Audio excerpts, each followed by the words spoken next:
दोस्तों नमस्कार, the knowledge world में आपका स्वागत है।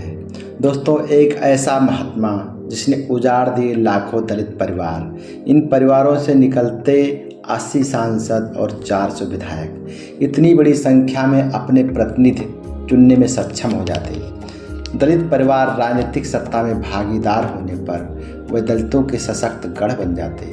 इस प्रकार दलित समाज स्वावलंबी होकर गुलामी से मुक्त हो जाता। पर महात्मा ने ऐसा नहीं होने दिया। जाने कौन है वो महात्मा? वीडियो में अंत तक बने रहें। अगर आपने हमारे चैनल को सब्सक्राइब नहीं किया है तो चैनल को सब्सक्राइब अवश्य कर लें, ताकि इसी प्रकार के और वीडियो हम आप तक पहुंचा सकें। दोस्तों, महात्मा ने कैसे उजाड़ दी लाखों परिवार? बाबा साहेब भीमराव अंबेडकर ने दलितों के सर्वांगीण विकास के लिए संपूर्ण भारत में 80 ऐसे खाली पड़े भूखंड देखे जिनमें 3 लाख से 7 लाख परिवार बसाए जा सकते थे। पर परिवारों को कैसे बसाया जाए ये बहुत मुश्किल कार्य था, क्योंकि देश में उस समय अंग्रेज़ों का शासन था। पर बाबा साहब ने हिम्मत दिखाई और योजना बनाई और उस पर काम चालू कर दिया। बाबा साहब भीमराव अंबेडकर ने अपनी योजना के अनुरूप इस प्रस्ताव को अंग्रेज सरकार के समक्ष रखा कि संपूर्ण भारत में दलितों की स्थिति बहुत ही दयनीय है।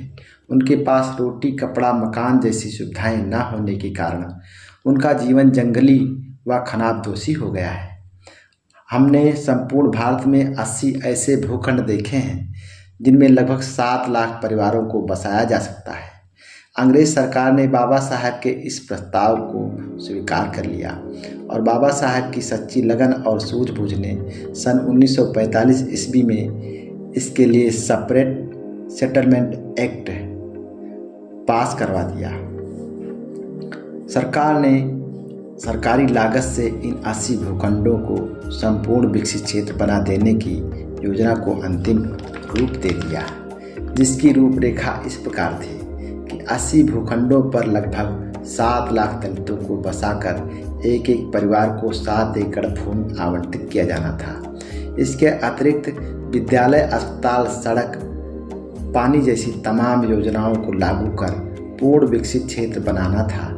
लेकिन कुछ ही दिनों के बाद 1945 में ही विश्व युद्ध शुरू हो जाने के कारण कार्य शुरू नहीं हो पाया। युद्ध के बाद ब्रिटिश सरकार कमज़ोर पड़ गई और स्वतंत्रता संग्राम सेनानियों के दबाव में आकर भारत छोड़ने का निर्णय ले लिया और इस योजना पर काम रुक गया। आज़ादी के बाद बाबा साहब ने इस योजना को शुरू करने के लिए भारत सरकार पर बहुत दबाव डाला। उस समय के तत्कालीन प्रधानमंत्री जवाहरलाल नेहरू ने बाबा साहब से इस योजना पर वार्ता की, पर उस समय के सबसे बड़े नेता, जिसे लोग महात्मा गांधी के नाम से जानते हैं, ने यह कहकर साफ साफ मना कर दिया कि हम दलितों को ज़मीन नहीं दे सकते हैं। दोस्तों, यही वो महात्मा है जिसने 7 लाख परिवारों को बसने से पहले ही उजाड़ दिया।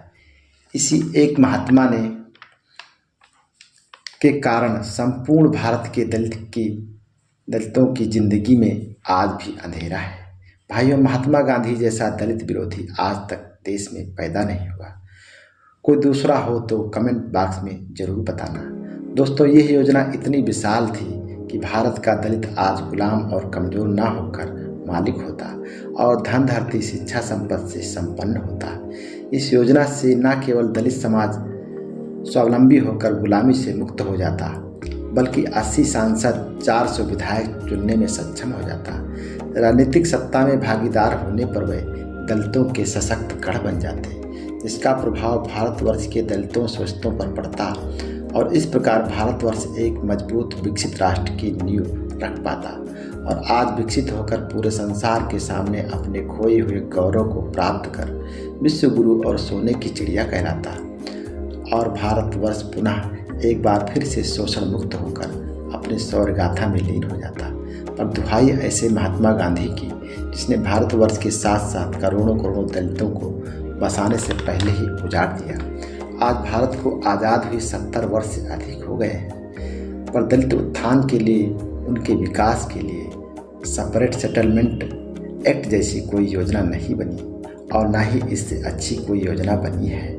इसी कारण दलित समाज गुलामी और गरीबी में जी रहा है, जो आज की सरकारों को दिखाई नहीं देता है। दोस्तों, धन्य है बाबा साहब जिन्होंने हम सबके कल्याण के लिए अपना सारा जीवन कुर्बान कर दिया।